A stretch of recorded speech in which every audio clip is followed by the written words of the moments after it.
Bismillahirrahmanirrahim.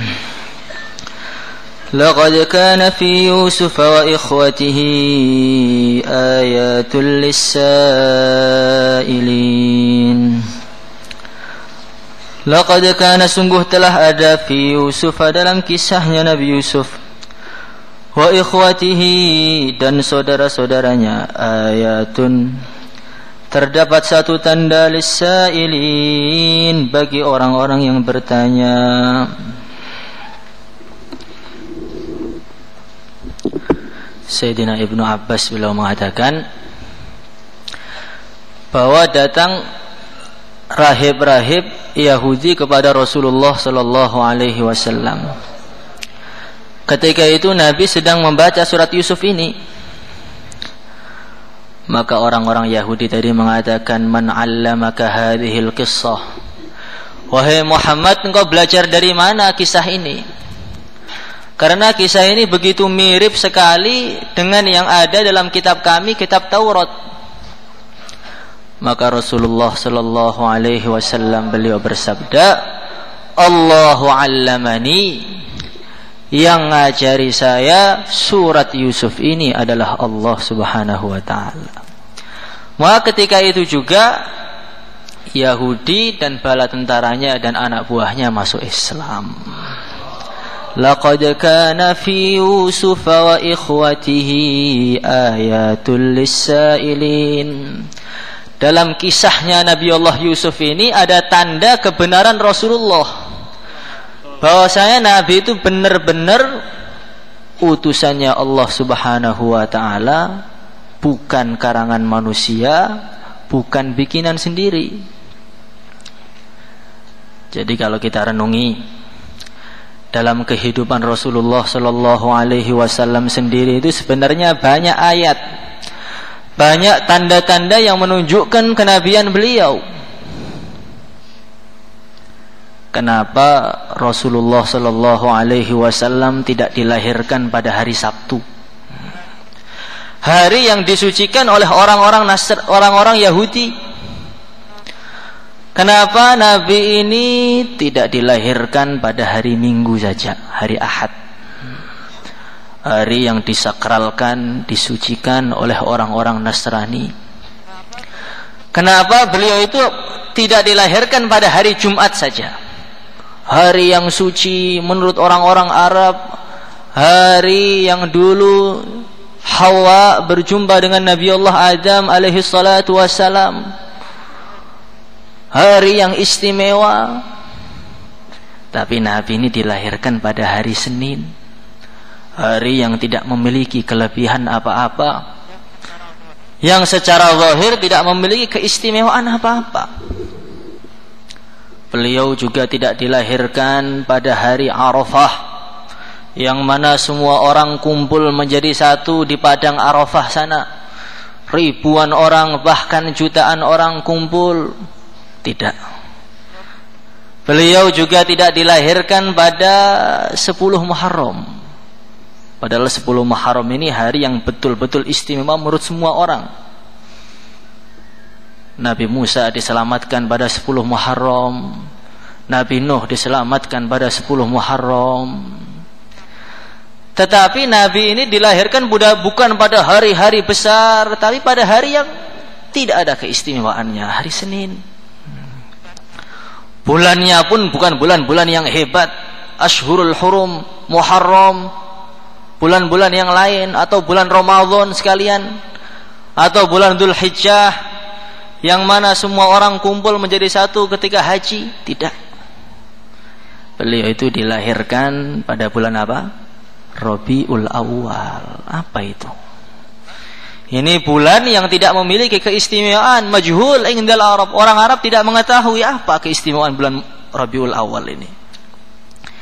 Ini sebenarnya ayat.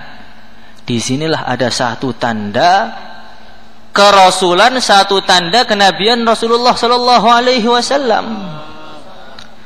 Sayyid Alwi Muhammad ibnu Alwi al-Maliki beliau mengatakan, ini tanda yang paling benar, yang paling besar untuk menunjukkan kepada semua manusia.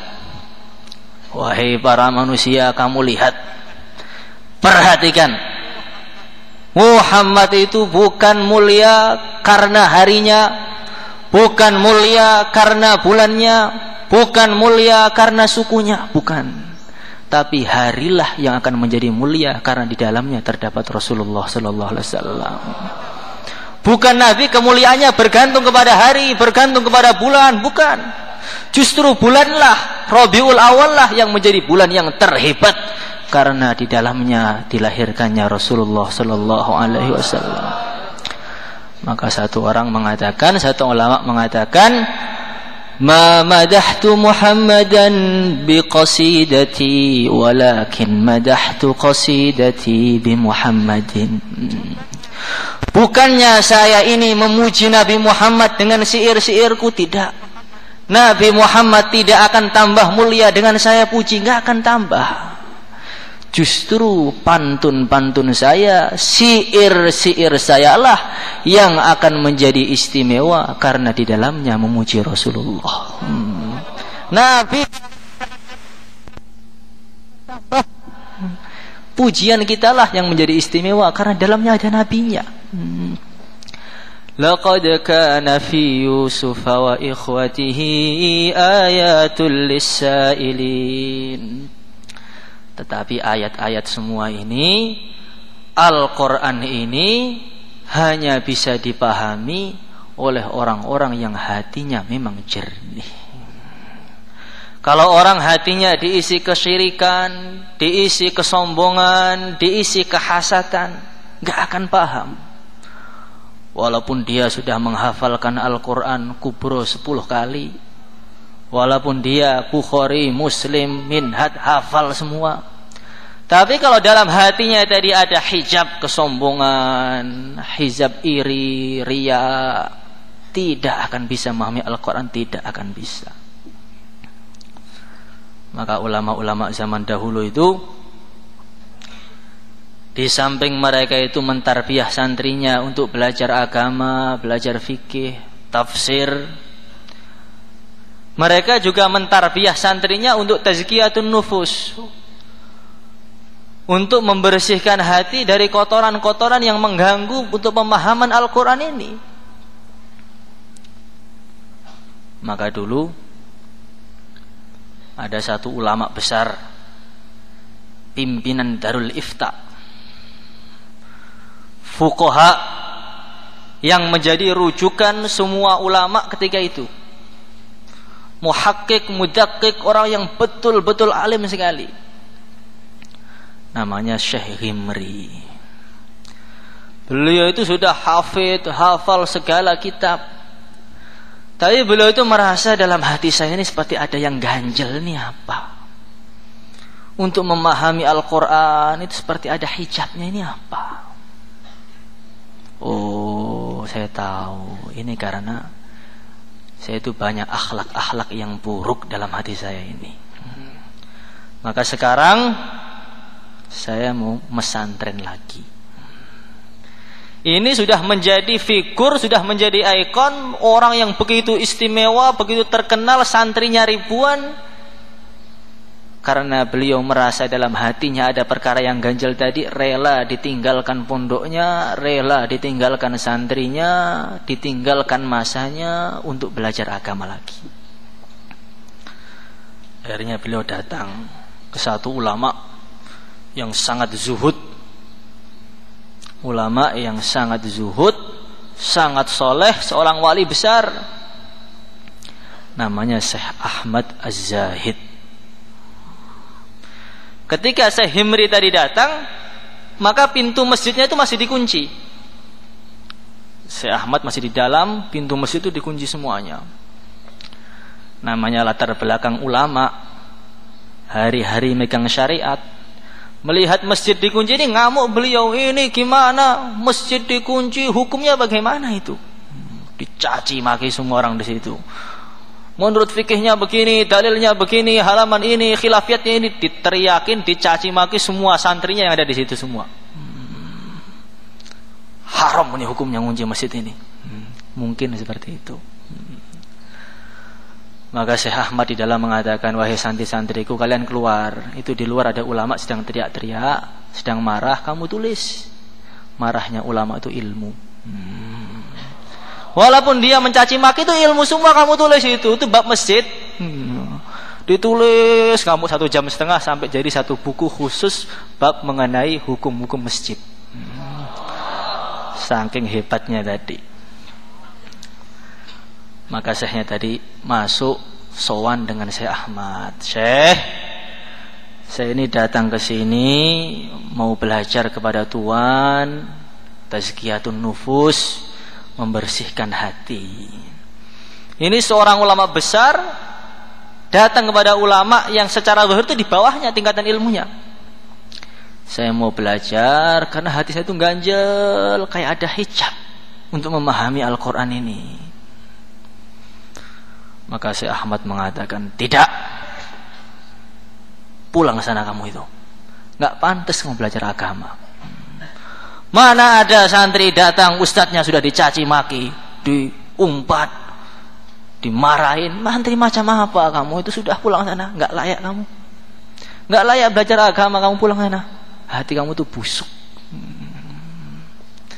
Ini kata gurunya. Maka Syekh Himri tadi, karena beliau seorang ulama, nggak pantang mundur ternyata. Syekh, jangan main usir dong, katanya. Kalau memang saya ini nggak layak, tolong layakkan saya. Kalau saya ini nggak pantas, tolong pantaskan saya, jangan usir saya. Pantaskan saya apa persyaratannya, akan saya lakukan semuanya. Suruh pindah gunung, akan saya pindah. Ini dasarnya seorang ulama itu seperti itu.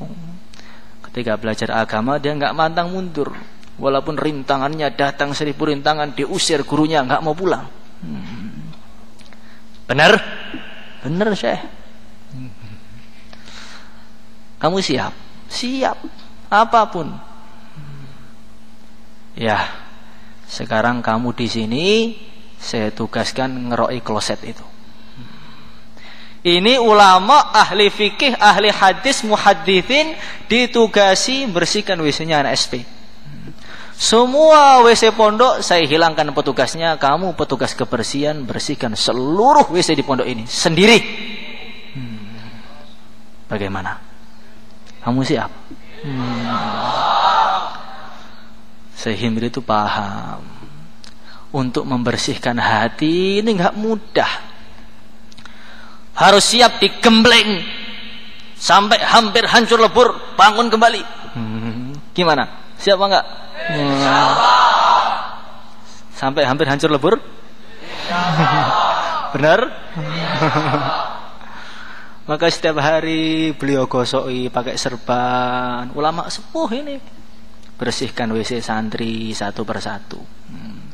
Mana ada orang yang berani sekarang seperti itu.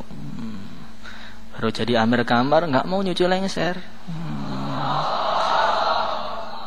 Ulama suruh nyuci lengser, menghinakan agama ini. Quran mau taruh mana? Masa suruh nyapu ustadznya? Itu bukan menghinakan agama, memperbesar kesombongan. Setelah berjalan 1 tahun, maka gurunya mengatakan, ya, dari tugas kebersihan ganti khidmat. Saya rolling kamu sekarang. Jadi tugas hidupkan lampu masjid. Lampunya itu pakai minyak, kamu hidupkan, jumlah lampunya 1000. Bukan 1 atau 2, 1000 lampu. Ini ulama sepuh suruh hidupkan lampu satu. Yang santrinya ribuan. Bukan daurah, bukan tahasus, santrinya ribuan. Setiap hari dengan sabarnya dihidupkan lampu 1, 2, 3. Berjalan 1 tahun, bahkan sampai 2 tahun. Maka ketika gurunya masuk suatu malam, sehingga tadi ketiduran, kecapean, lampu masjid masih gelap gulita. Diteriakin nama gurunya tadi, Imri, gimana lampu masjid yang kamu hidupkan? Saya mau istighosah, lampunya mati semua, bagaimana kamu itu? Saking gemetarnya bangun, lampu-lampu ini ditunjuk pakai jarinya. Hidup, hidup, hidup. 1000 lampu hidup semuanya. Maka gurunya mengatakan, ya, besok pagi baru boleh saya wisuda kamu. ilmu kamu tuh banyak, hadis kamu tuh banyak, tapi hati kamu terhijab dengan kesombongan kamu tadi. Sekarang hijabnya sudah tidak ada, besok kamu baru boleh pulang. Itu untuk memahami Al-Quran itu begitu. Selagi masih ada riaknya, ada sombongnya, kalaupun ilmunya nembus langit, kalaupun ilmunya hafal mundur alfiah bolak-balik dari belakang ke atas, atas ke bawah, tapi kalau hatinya itu masih dipenuhi dengan sombong, nggak akan bisa. Maka Syekh Bahauddin An-Naqsyabandi bertahun-tahun khidmat WC masjid. Kurang apa? Qutbul Aqtab, pimpinannya para wali, pimpinannya ulama ketika itu, setiap malam masuk WC, bersihkan satu persatu bertahun-tahun. Insyaallah. Jangan sampai itu manja. Kena angin dikit masuk angin. Lihat jadi dikit enggak berani bersihkan. Ini lebih baik pindah ke pondok terangkil. Maulaya sholli wa sallim